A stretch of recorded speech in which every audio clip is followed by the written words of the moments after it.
pouquinho e concluímos, né, a formação chamado cânon palestinense, como é chamado, porque na Palestina o negócio foi definido, né, então por volta do ano 90, por fariseus, né, e rabinos, né, que querem consolidar o judaísmo agora sem o templo. Que critérios mais ou menos eles usaram para definir o cânon? Normalmente são levantados aí, né, pelos historiadores, né, de Israel, digamos assim, quatro critérios. Primeiro, o critério linguístico. Né? Então, o critério linguístico é importante porque a tradição judaica oficial, né, a língua com a qual Deus se comunica, é a língua que contém o alfabeto hebraico. E, portanto, exclui-se o grego, por exemplo. Fica aqui, né, como registro linguístico duas possibilidades, o hebraico e o aramaico. O aramaico também usa o mesmo alfabeto, é idêntico, né? O alfabeto, embora sendo uma língua diferente, usa o mesmo alfabeto do hebraico. Então essas duas línguas estão restringidas. Então qualquer livro que não estejam escritas, né, que não estejam escritos, né, qualquer livro que não esteja escrito, né, com este registro linguístico aqui, não é considerado como inspirado, não é aceito. Por quê? Porque Deus não fala numa língua profana. Essa língua é a língua com a qual Deus criou o mundo. Deus criou o mundo com a língua hebraica, a tradição hebraica. Né? Okay? Segundo critério, o critério territorial, somente livros que foram escritos, ou copiados no território da Palestina. Quer dizer, então você tem uma relação diferenciada entre Deus e esta terra como lugar, fundamental da revelação divina. Mas tem a Torá foi revelada a Moisés no Monte Sinai. Olha, atenção que na tradição judaica o Monte Sinai é transferido para a colina de Sião. Então a Torá é Sião. Então tudo foi revelado, a Torá inteira, na terra prometida. Então critério territorial, somente livros que foram revelados e depois escritos, no território da Palestina. Então vai se excluindo tudo quanto é livro escrito, por exemplo, em Alexandria, o livro da sabedoria, escrito em grego, lá em Alexandria, a própria tradução do Eclesiástico, que embora escrito em hebraico foi traduzido para o grego, feito lá em Alexandria, os livros dos Macabeus. Então esses que nós chamamos de livros deuterocanônicos vão ficando de fora. Terceiro critério temporal. Somente textos ou livros que foram escritos até a época de Esdras e Neemias. Em outras palavras, até o século IV a.C. Porque para a tradição judaica, a partir desse momento, tem o que se chama de silêncio profético. Deus parou de falar, porque já tinha dito tudo o que precisava ser dito. E por isso, posterior a esse período aqui, de Esdras e Neemias, qualquer livro que fosse candidato para ser palavra de Deus está excluído. Então, aí de novo, os deuterocanônicos, basicamente todos eles, do ponto de vista da datação, são posteriores ao século IV a.C. Por último, quarto e último critério de concordância. Quer dizer, mesmo que um livro passe pelos critérios precedentes, isto é, foi escrito em hebraico, em aramaico, foi escrito, o revelado na Terra Prometida, foi escrito no período antecedente a Esdras e Neemias, mas esse livro também tem que passar pelo critério da concordância, isso é, somente textos que concordam com a doutrina de Moisés. Em outras palavras, que não contradigam em nada aquilo que está contido e revelado a Moisés na Torá. Critério de concordância. Não pode desdizer Moisés. Então, 4 critérios que guiaram a definição e o fechamento do chamado cânon palestinense, que se identifica com a Tanakh, texto que nós chamamos de texto hebraico, texto judaico. O texto hebraico não é apropriado porque tem textos também ali dentro que são em aramaico. Então, critério linguístico, critério territorial, critério temporal e critério de concordância.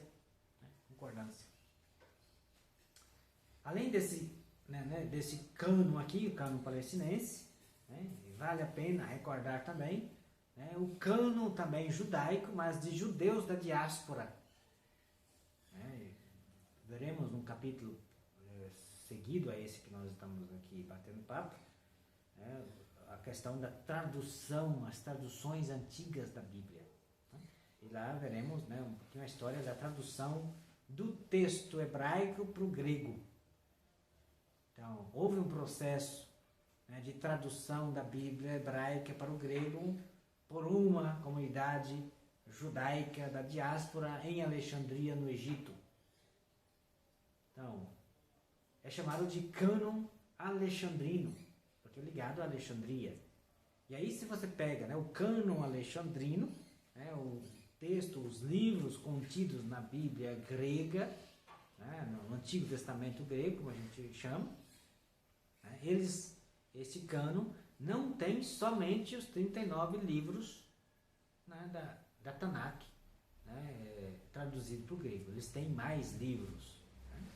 E a propósito, o cânon alexandrino tem não somente os 39 livros da Bíblia hebraica, ou da Bíblia judaica, do cânon palestinense traduzido para o grego, e mais os 7 livros, alguns dos quais escritos diretamente em grego, que nós cristãos adotamos e que se chama de deuterocanônicos, mas ainda tem outros livros a mais.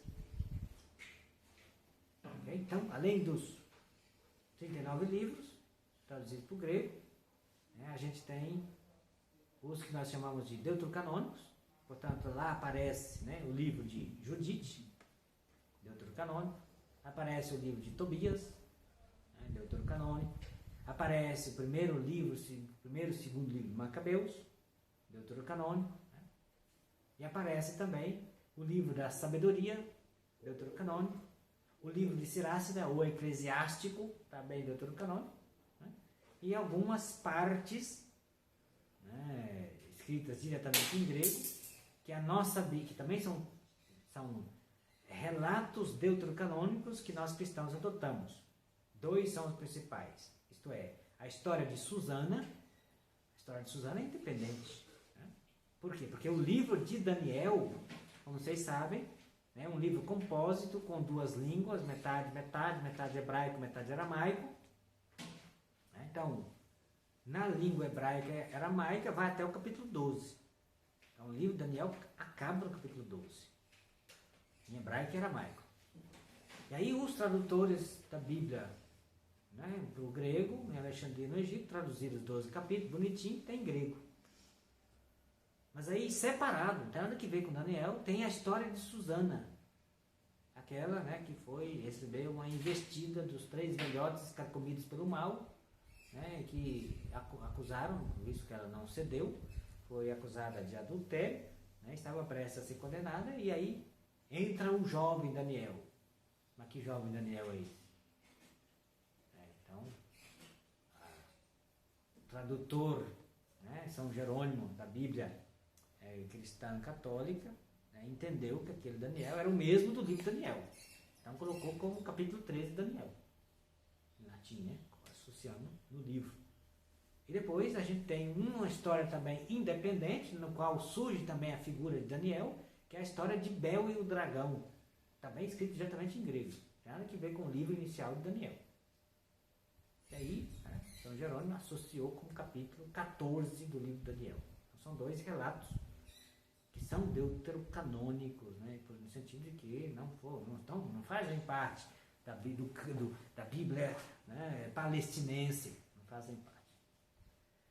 Mas o cânon alexandrino não se resume a isso.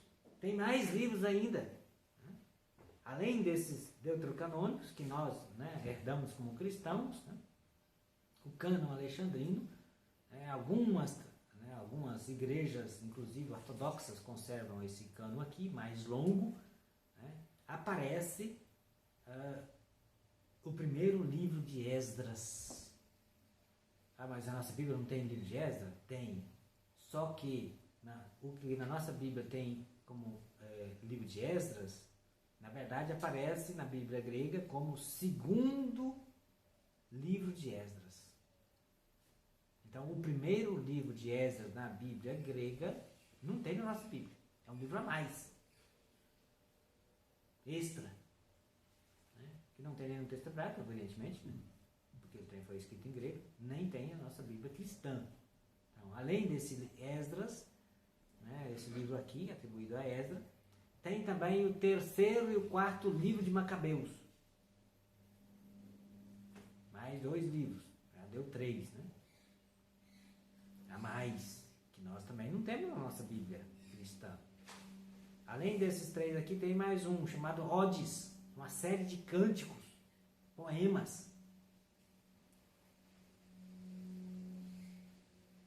Além desse quarto livro, tem um quinto, Salmos de Salomão. Não é uns 150 salmos, tem uma coletânea de salmos, chamados de Salmos de Salomão. E a propósito são salmos bastante bonitos. Se você procura aí no Mr. Google, coloca lá Salmos de Salomão, vai ter a lista completa, inclusive traduzido em português. Você lê um salmo daquele, você tem a impressão que você está lendo um salmo da Bíblia. A não ser que você seja um leitor, um orante do salmo, você já está habituado com o conteúdo, né? Mas assim, um cristão aí que tem pouco contato com o salmo, se você pega um salmo ali do Salmo de Salomão, né? E lê numa liturgia aí, né? Um salmo, né? Ninguém vai reconhecer. Então, Esdras, terceiro e quarto Macabeus, né? Odes, Salmo de Salomão, são 5 livros a mais. Então esse é o chamado cânon alexandrino, que, a propósito, né, algumas igrejas, as igrejas ortodoxas, de língua grega, adota este negócio aqui como Antigo Testamento. Então, se você se tornar ortodoxo grego, né, você vai ter que estudar 5 livros a mais. Quer dizer, se você é cristão, já tem 7 livros a mais, né? Chamado deuterocanônicos. Cristão católico, né? Porque o protestante não tem. Cristão católico já tem 7 livros a mais no Antigo Testamento. Se você virar ortodoxo, o seu Antigo Testamento vai aumentar mais 5 livros. Esses livros a gente quase nunca ouviu falar, né? Quase nunca conhece, etc. Além do então, cânon palestinense, né? Da Tanakh, como falei, agora o cânon alexandrino, menciono brevemente o chamado cânon samaritano, porque é se considerar quase como uma seita judaica também, os samaritanos, né? Embora os judeus nem os consideram propriamente como hebreus, né? Ou como judeus, a propósito, os samaritanos sobrevivem até hoje, né? Estão lá em a atual cidade de Nablus, que é ali, onde era a antiga sede da capital do Reino do Norte, na Samaria, né? Os restos arqueológicos estão lá embaixo, o Monte de Garizim está ali, né? Lá no topo, né, tem as escavações arqueológicas onde era o antigo templo né, dos Garizim, né? Perdão, dos samaritanos, né? E nessa colina tem o bairro dos samaritanos. E tem o templo moderno deles lá, né? Até hoje, eles conservam a língua aramaica até hoje, né? Falam um aramaico, claro, antigo e ao mesmo tempo, né, desenvolvido, claro, né, associando novos termos, né, para dar conta aí do vocabulário, ou dos elementos que vão surgindo na modernidade, né? Então, o cânon samaritano, se você virar samaritano, sua Bíblia vai ser reduzida drasticamente. Não só o Antigo Testamento, mas só o Pentateuco, chamado Pentateuco Samaritano. E, portanto, só os 5 primeiros livros da Bíblia: Gênesis, Êxodo, Levítico, Número e Deuteronômio. Alguns códices do Pentateuco Samaritano contêm também o livro de Josué. Então, aí passaria para 6, né? Mas oficialmente, digamos assim, os códices que contêm o Pentateuco Samaritano, né, são 5, né? São 5 livros, somente a Torá, né, que eles têm como palavra de Deus, que basicamente é idêntica à Torá, ao texto hebraico, né, da Tanakh, que é praticamente idêntico, né, ao texto que foi traduzido para o grego, né, e igual esse que a gente tem aí na nossa Bíblia cristã no Antigo Testamento, com algumas diferenças, é claro, né, como por exemplo a ordem que Moisés dá, né, ao povo e a Josué, que quando entrarem na Terra Prometida, né, é para subir no monte, né, tem 2 montes, Monte Garizim e Monte Ebal, são 2 montanhas elevadas, né, Então, lá hoje, né? O Monte Garizim está habitado na costa dele, por lado de trás, pelos samaritanos. Na outra não é não, porque é muito íngreme. Né? A cidade de Nablus, como eu falei, está debaixo da autoridade palestina. Então, é uma cidade majoritariamente com a presença dos árabes, né? Quando vocês forem lá, né? Certamente, né? É um pouco difícil ir lá, porque tem vários checkpoints policiais, né? Porque ali o Estado de Israel oficial, né? Os judeus consideram aquele povo perigoso, terrorista, etc. Né? Então, porque os árabes são majoritariamente os habitantes de lá. A propósito, né? Os cristãos também habitam lá. E ortodoxos, né? O Poço de Jacó está ali, né? No pé da montanha de Garizim, a poucos metros de distância. Tem lá, né, o Poço de Jacó. Né? E a igreja ortodoxa construiu uma igreja em cima do Poço de Jacó, de forma que o poço está debaixo do altar da igreja ortodoxa. Então você tem que entrar dentro da igreja ortodoxa, né, odiar o altar por trás, e por lá você desce um balde ainda com a manivela, não, né? Fala aquela roldana, né? Desce um balde lá, pendurado numa corda por uma roldana, né? Puxa a água para cima, né? Aí se você não levar um copo, você tem que pegar um copo esnabrado que tem lá, né? E beber a água do poço de Jacó. Então, o poço onde Jesus encontrou com a samaritana, né? Se vocês se recordam, né? Esse aí é uma cidade muito pobre, né? A propósito, todas as cidades que estão debaixo da autoridade palestina, porque não foi proclamado Estado, né? Não tem infraestrutura, não tem um sistema de impostos organizados, não, é uma pobreza terrível. Né? Seja como for, quando Moisés ordena, né?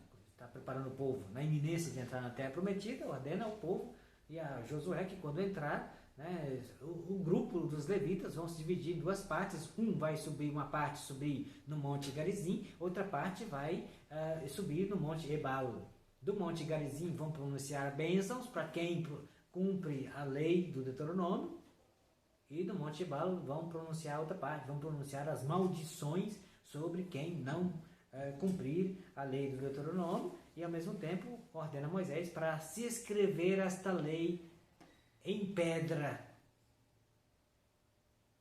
no monte. É aí que está a divergência, né? A nossa Bíblia aí, do Deuteronômio capítulo 27, versículo 4, menciona que é para escrever em pedra a lei no monte Ebal. Porque a nossa Bíblia é a tradução do hebraico feita por São Jerônimo, o Antigo Testamento, grosso modo, né?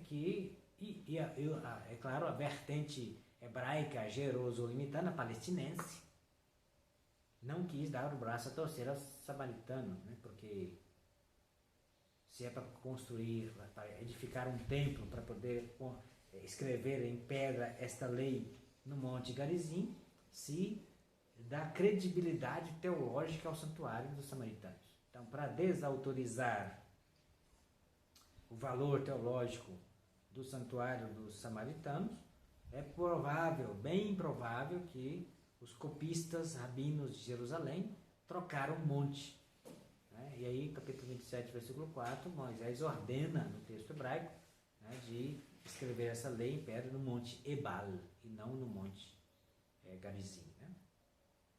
Isso é atestado também por outras versões antigas, né? A versão siríaca, Exaplar, né, etc. Está também escrito Garizim. Textos antigos, né, da Vetus Latinas também está Garizim. Então é mais provável que fosse de fato Garizim. Então esse é o cânon dos samaritanos. Né?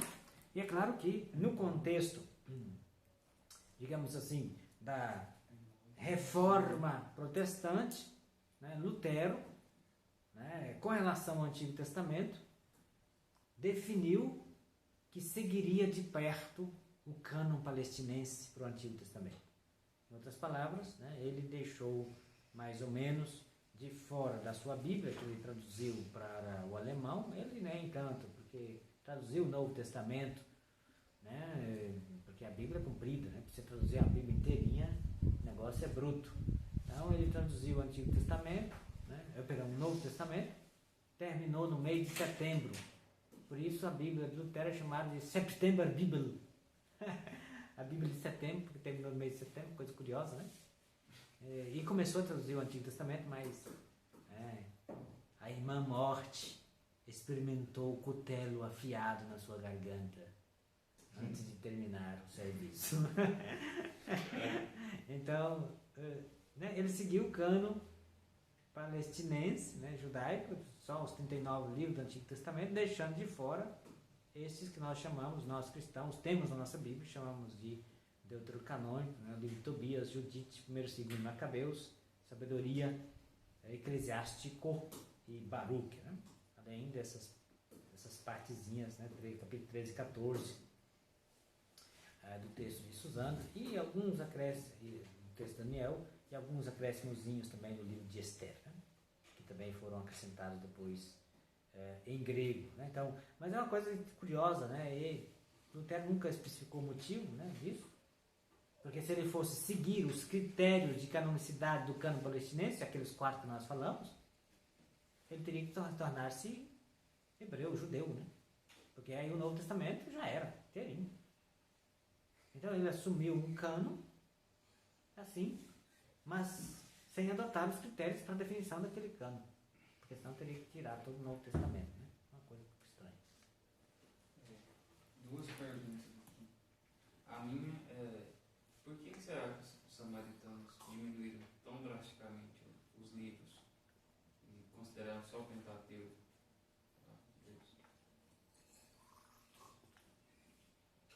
A segunda, tem relação. A segunda é do Lucas. Ele perguntou se teria exemplo de algum texto que seguiram os 3 primeiros critérios que o senhor colocou e não o último da concordância.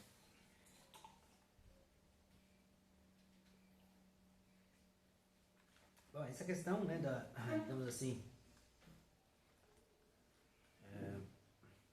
do critério de concordância, ele é fundamental na tradição judaica.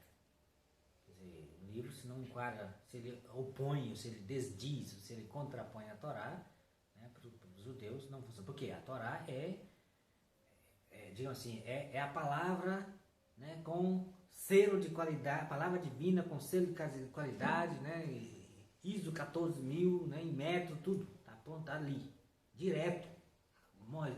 Deus abre a boca de Moisés abre. Então é a palavra direta, sem intermediação, sem nada. Então essa que é a questão. Então não se pode jamais desdizer o que Moisés disse, contrapor, etc. Então esse critério é fundamental. Então assim,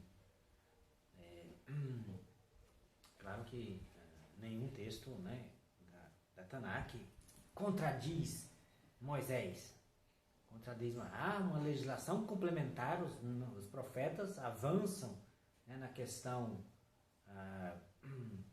legislativa. Por exemplo, a questão do Shabat, normas sobre o Shabat, o que se pode, o que não se pode fazer em dia de sábado.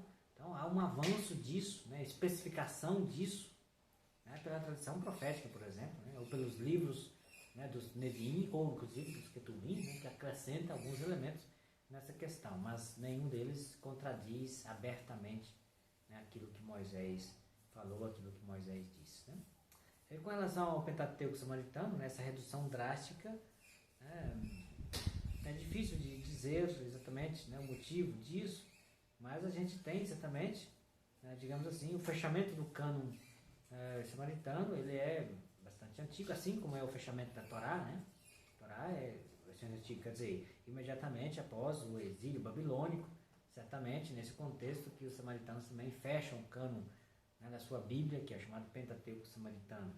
Ora, é preciso considerar que os Neviim, os profetas, ao menos as figuras proféticas, como vocês sabem, são figuras sulistas. Com a exceção, basicamente, de Amós e Oséias. Amós é do sul, mas prega lá no norte, na região da Samaria. E Oséias, que já é do norte, então, ele já fica por lá mesmo, já nasce lá e fica por lá, tudo bem, Então, com exceção disso aqui, os outros profetas são do reino inimigo. Quer dizer, inimigo no sentido de quê? Porque com o exílio nortista, o Império Assírio, exilou quase todos os habitantes da região da Samaria no ano 722. É a primeira grande deportação que se tem notícia. Antes da deportação de sulista lá, feita por Nabucodonosor, né? Em 587, a grande deportação ao menos, né? Então, são 3 deportações, mas a mais imponente foi de 587. Então, esse processo de limpeza étnica, né, feito do Reino do Norte, judeus levados, né, para a Síria, assírios majoritariamente trazidos e habitados ali, virou essa mistura, essa miscigenação que perdeu a pureza racial, né, e esse povo aqui se tornou odioso depois para os repatriados do sul, porque eles criaram, né, no vácuo, na destruição do Templo de Jerusalém, eles construíram o próprio templo, se reorganizaram, né, não foram exilados por exílio babilônico, porque já era pouca gente, já estava esparramado, grande parte dos habitantes já eram assírios, já haviam recuado, porque o Império Babilônico já estava subindo, então sobrou pouca gente pelo campo, etc. Esse pessoal se reorganizou, construiu o próprio templo. E aí quando, né, os repatriados do sul vieram, né, dizendo, nós somos verdadeiros, autênticos herdeiros, né, de Moisés, etc., o templo é aqui, né, quiseram desconsiderar o templo dos samaritanos, e aí houve desavença, né? Houve desavença. Então, assim, fechamento do cânon, porque esse é o foco, né? O que interessa é a Torá. Para o antigo judeu, o que interessa é a Torá. O resto é interpretação da Torá ou ilustração de como a coisa vai bem se a Torá é posta em prática ou de como a desgraceira segue se você não pratica a Torá. Então, se você tem a Torá, está com tudo. Então, viram, né, nos demais livros, né, além do Pentateuco samaritano, penduricários históricos, grosso modo de origem sulista e oposição a eles. Basicamente, né? Então, isso com o cânon, né, do samaritano, né? O cânon do Novo Testamento, portanto, né, digamos assim, a gente tem que acentuar um pouquinho a definição última, né, do cânon do Novo Testamento para os cristãos se deu, né, no Concílio de Trento, exatamente, né, nesse contexto do que é chamado a Contra-Reforma Católica. Né, Lutero com a Reforma Protestante e a Contra-Reforma Católica, que não é outra coisa senão, né, a resposta dada oficialmente pelo catolicismo através de um concílio ecumênico chamado Concílio de Trento. E aí o Concílio de Trento, né, reconfirma, né, os livros todos que já por mais de 1000 anos, né, já estavam sendo, né, lidos, usados na liturgia e considerados de origem divina, sagrados, inspirados e, portanto, canônicos. Quais foram os critérios, mais ou menos, seguidos pelo cristianismo católico para a definição do cânon do Novo Testamento? Mais ou menos são 4 critérios guias também, nesse aspecto aqui. O primeiro, a origem apostólica do livro, né, ou antiguidade do livro, isto é, qualquer livro tem que ter uma vinculação a algum apóstolo. E esse é o caso, né? Todos os livros do Novo Testamento, né, ou foram escritos alguns por apóstolos, né, nem todos, né, irmão? Paulo é apóstolo, né, considerado apóstolo, portanto tem um monte de cartas e tudo mais, ou então por autores que estiveram intimamente ligados com os apóstolos.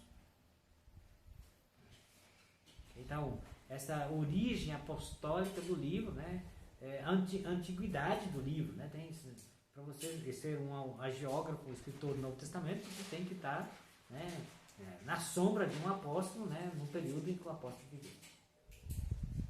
Então, primeiro critério, né, origem apostólica do livro. Segundo critério, né, a conformidade do conteúdo deste livro candidato a ser palavra de Deus, conformidade com a regra de fé apostólica.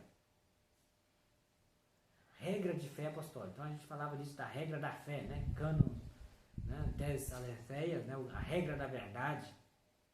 Né? Então, o que significa isso? Conformidade com a regra da fé apostólica.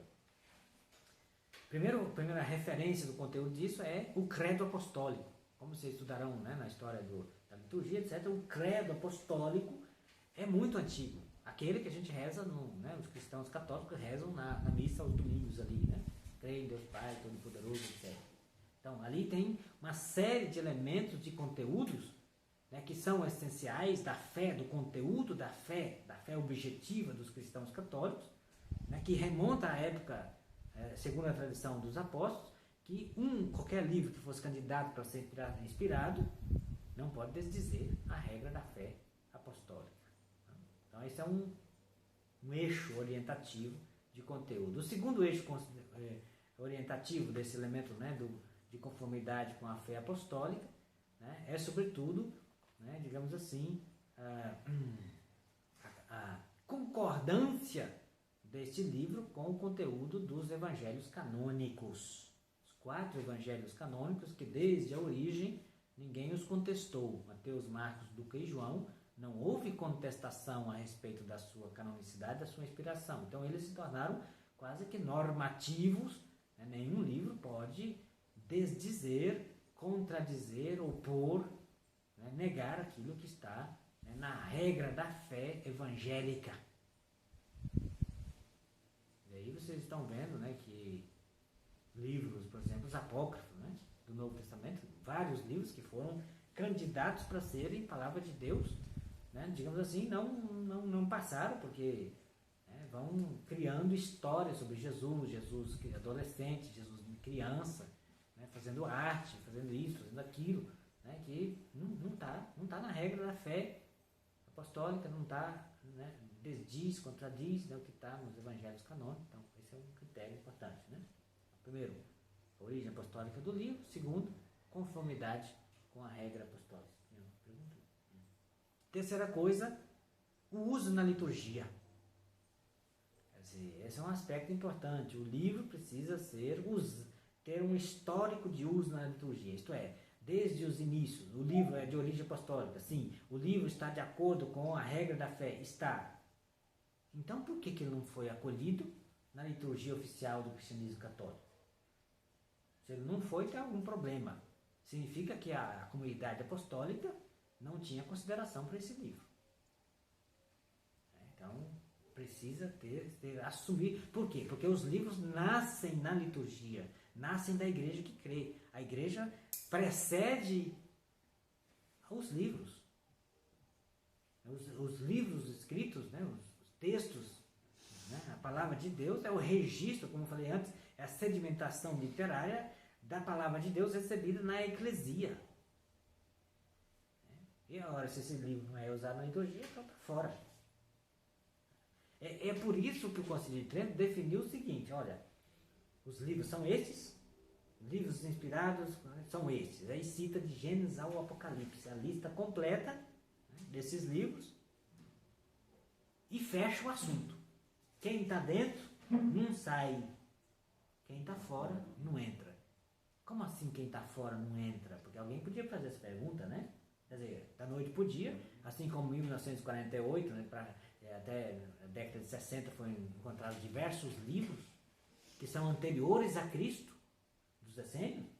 A qualquer momento, entre aspas, hipoteticamente, né, um arqueólogo pode encontrar um jarro cheinho de livro lá, né, com um texto escrito, sei lá, pelo evangelista, sei lá, né, Judas Tadeu, né, assinado com o nome dele, faz teste, carbono, não sei o que, é daquela época, tem um negócio, tem origem, aposto, o cara que escreveu tem assinado o nome dele, tem a data, né, tem o nome da avó dele, está tudo lá.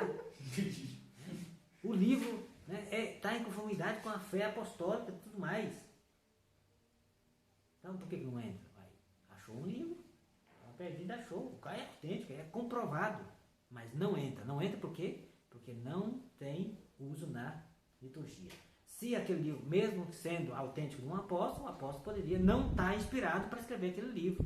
Por quê? Porque a igreja, se o considerasse inspirado para escrever aquele livro, tinha acolhido aquele livro na liturgia. Por isso, quem está dentro não sai. Quem está de fora não entra. Então, o Concílio de Trento fechou a questão, né? Quarto e último critério, né, para a definição do cânon, o caráter edificante do livro para além das circunstâncias contingentes. Quer dizer, o livro não pode ser uma lista de avisos paroquiais, né? Pode ser uma lista aviso para tem que ter conteúdo, tem que ter, né, função, tem que levar a salvação do ouvinte, escuta essa palavra. Tem conteúdo de salvação, não meros, né, exemplificações ou, sei lá, indicações meramente práticas de cá e de lá, de bom comportamento, isso, aquilo, outro, né? E já vou adiantando para vocês, hoje a gente não vai ter tempo de trabalhar essa questão, né? Existe também os chamados livros deuterocanônicos do Novo Testamento.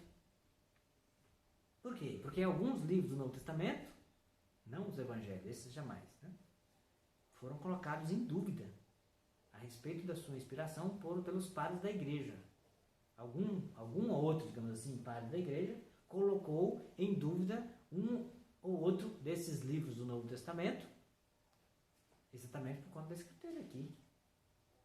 Quer dizer, se você pega a segunda e a terceira carta de João, o negócio é um bilhete. Dando, quase, aparentemente está dando recados, né? A primeira escrita a senhora, a eleita, dizendo, né? Recordando o mandamento do amor, etc. Para lá e para cá. E, né, dizendo, dando instruções para poder afastar-se dos que não creem, dos anticristos, né? Daqueles que, né, disseminam que Jesus não veio na carne. Não é nem para cumprimentar, nem para saudar, né? Faz cara feia. Passou, vira cara. Ou a terceira carta de João, né, escrita ao amado Gaio, cuja preocupação é essa, né, da hospitalidade. Quer dizer, é elogiado porque você deu, né, amado Gaio, se escreve para um indivíduo, não para uma igreja, né, porque ele deu hospitalidade aos pregoeiros, aos viajantes, etc., elogia tudo isso, né, e repreende, né, Diótrefes, né, que é contrário, que não acolhe os visitantes, etc., né, e tudo mais. Então parece ser uma coisa assim bastante circunstancial, bastante, né, contingente. Só para citar um exemplo, né, a gente vai ver esses 7 livros deuterocanônicos do Novo Testamento que foram colocados em dúvida. Né? Um dos critérios é esse aqui, né? Outro, por exemplo, a conformidade da fé, da regra apostólica, né? Mas alguns livros do Novo Testamento, né, em algum momento na história foi colocado, né, assim, no gancho por algum ou outro padre da igreja ou escritor eclesiástico, exatamente porque não enquadrava nesses critérios que nós encontramos aqui. Ok, pessoal, já estamos no fim, não começa o próximo assunto, porque você vai um pouco mais longe. No próximo aula, então, a gente começa a partir desse tópico, isto é, os deuterocanônicos do Novo Testamento, né, e por que cada um desses 7 livros deuterocanônicos do Novo Testamento não... por que eles tiveram dificuldade, né, de uma aprovação como textos inspirados e canônicos. Obrigado pela paciência de mais um desses nossos encontros.